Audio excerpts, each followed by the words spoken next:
What's up, cavemen? It's Marianno. I got big news. I watched a movie recently. I don't usually watch movies. Like, I've never seen Bambi, The Wizard of Oz, E.T., Back to the Future, Avengers Endgame, Twilight, and to be honest, am I really missing much?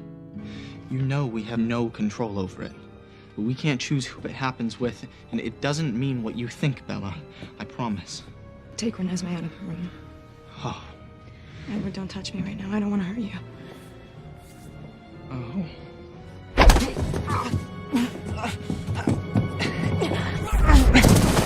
You imprinted on my daughter? It wasn't my choice. She's a baby! It's not like that. Okay, I guess yes I am. But do you hear that, Mr. Glahn? I watched a movie.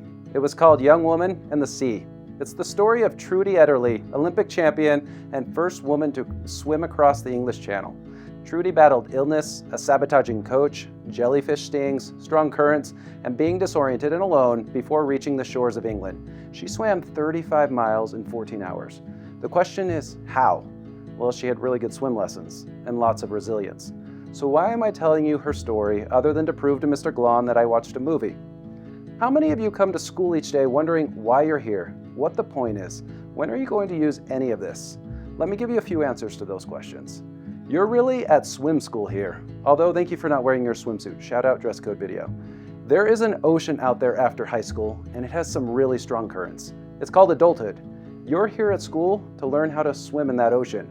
Will some math concepts always be helpful to you later in life? Maybe not. Will you write an essay again or label a cell? Possibly. But you definitely will be put in situations where you aren't comfortable, where you're working with challenging people, where there's pressure, distractions, something you're not interested in but have to finish. That's life.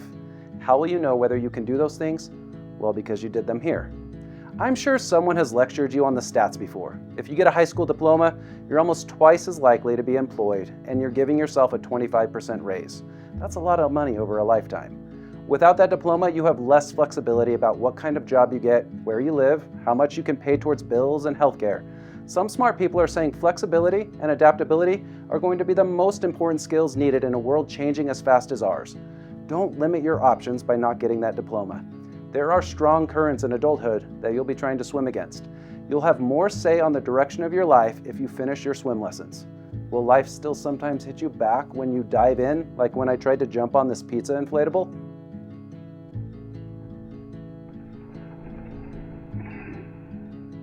Yes, but you'll be in charge because you're taking charge right now. We want you to leave here self-sufficient and confident you can take on anything. I mentioned how Trudy also had resilience in order to accomplish something so monumental. What is resilience? Resilience is the ability to face challenges, setbacks, and stressful situations in a positive and determined way. At AFHS, we also call it persistence.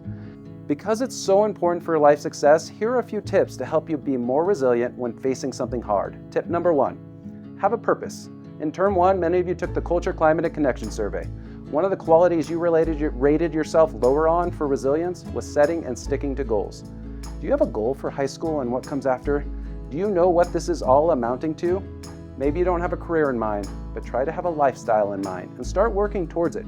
Start building the life you want now. You don't have to wait until graduation. Tip number 2, reframe your challenges.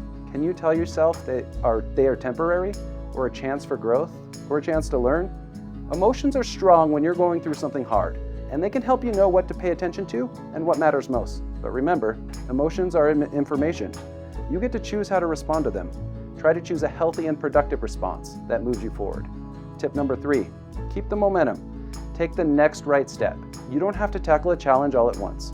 Keep on moving and avoid choices that might slow down your momentum, like missing a class or avoiding work. If you don't know who you are, don't just ask, act. You'll learn a lot about yourself and who you can be by being brave enough to face the hard things. Remember, hard choices are still choices. Don't stop yourself from making them, or the strong currents in life will try to make them for you. Tip number 4, finally, you don't have to do hard things alone. Build supportive relationships with your friends, family, teachers, and other staff. We're all here to help. High school and being a teenager is hard enough. Let's try to make it easier for each other. When Trudy had to do the last stretch of water on her own because the waters were too dangerous for a boat, she became disoriented and unable to tell which way was England.